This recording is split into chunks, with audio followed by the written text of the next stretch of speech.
Hey, Snarky here, bringing you a new episode of the RBG show. Today's topic is emulation really hurting the game industry? Considering how Nintendo screwed us over with a subscription fee and the bad emulation, I wanted to talk today more about emulation in general and how bad is it really for the game industry. Emulation is a thing that is often talked about in the game community. If you're living under a rock for over 20 years and don't know what emulation is, let me clear it up. Every game is made for a specific hardware, so you can't shove up a PlayStation 4 game into a Dreamcast and expect wonders to happen. For that, you need a Wonder Swan. Jokes aside, what emulation does is the ability to play the game on another hardware. Well, let's say a bit of magic is also included. Mostly gaming emulation is considered something illegal and dirty and not right, well, at least for the real game collectors. And for the other ordinary folk just trying to play games, it's blessing from God himself. Probably some of you don't know, but I'm not only a gamer, I'm also a console and a game collector, with around 600 games currently. For a more deeper look into my game collection, I have the link of my Instagram page down below. I just want you to take that in mind before we're talking about game emulation. I want to talk about two things in this video. First, how emulation is affecting a game collector and its preservation of games. Plus I will also talk briefly about emulation's benefits and downsides. And the second thing is the name of this video. Is emulation really hurting the game industry? Before we dive into the meat and the bones of the video, would you kindly like and share this video? Subscribe if you're new. I try to post every week a new video about games in general, from updates to reviews. So to not waste any time, let's jump in this video. Many people are pissed off because game emulation is hurting the game industry as a whole. But is it? As I myself am a game collector, I could understand how this would be a problem for many reasons.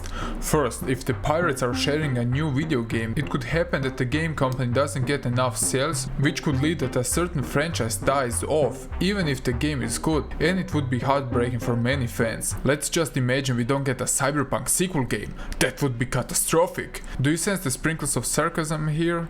Okay, nice. But if you didn't know, gaming companies are also using game emulation, like the SNES Mini and the PlayStation Classic, but also like how Nintendo put out the Super Mario 64, a poor remaster on the Nintendo Switch, and it's really laughable and sad at the same time. And please don't tell me you're happy with the port. It's convenient to have all three games on one card, but we could get a button remap, for instance, a widescreen option, and maybe a high texture pack for those who want it. And just a few days ago we got the first update to use a N64 controller. The same thing could be also said about the N64 emulation on the Switch. It's laughable if you see the comparison pictures. What's even worse, Nintendo used the N64 emulation since the GameCube era, and it ran better then. Again, Nintendo is trying to capitalize on nostalgia and just being lazy in some departments. But is emulation hurting a game collector like myself?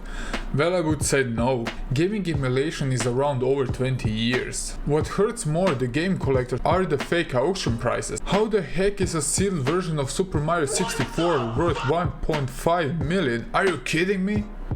And the reason is that people are creating bubbles like in the stock market to hype certain games or consoles and so on. But game emulation is not so bad, especially for older games. I'm also emulating some of the games I own over the PC just for a better experience. Game emulation is great for game preservation because some of the prices of the games are ridiculously high. And what great is that the ROM, even if they are legal, can provide us with some joys because we can play some games we couldn't play because maybe they are region locked or simply because the game has a low print and the prices are too high.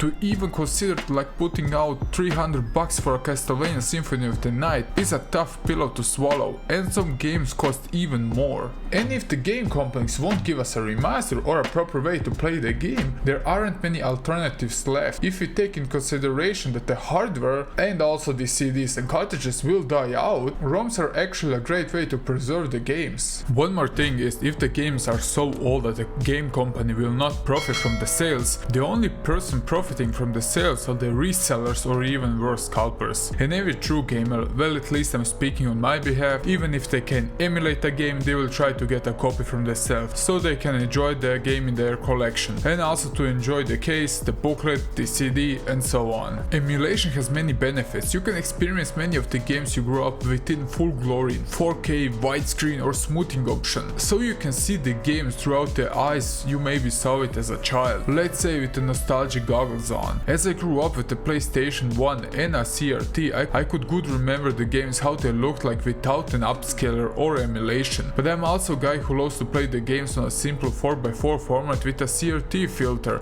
and that's all possible over emulation. Those are just some of the benefits, but there are also of course some downsides. Setting emulation is really easy nowadays, on your PC or mobile especially. Now there are many emulators out there that aren't so good, and you really need to do some research, because you can end up playing a game and thinking it's after all, the emulation can fail on you because of the hardware or the options you have, and give you a bad experience, like weird audio and video glitches, control lags and so on. That are some of the downsides. Of course, if you don't have the original controller, it can get even worse sometimes and you won't feel the magic of the game. And don't get me started to hacking a console to put an emulator on it. It can be often a hassle, even dangerous, because you can break your console. And the final question of the day is emulation really hurting the game industry? From my standpoint, not so much. It can lead to newer games get fewer sales, what sucks, and it can lead ditching a franchise because of the low sale numbers. But emulation of old games doesn't hurt the game industry. How do you get the ROMs? Can be illegal,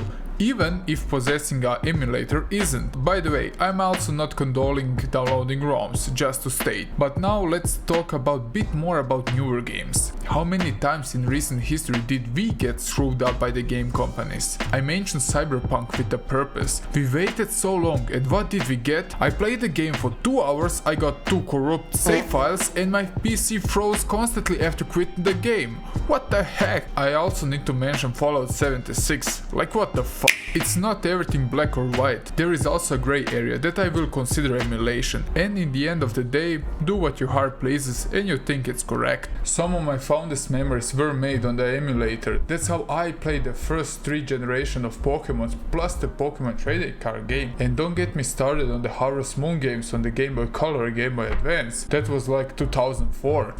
I'm getting old. There are some games that made me the player I am today, and I couldn't imagine my childhood without those games. And let me tell you, the first time I jailbreak my iPhone 3GS to play Tekken 3 on a PlayStation 1 emulator, well, those were great times. But enough of my ramble, I wanna hear your thoughts.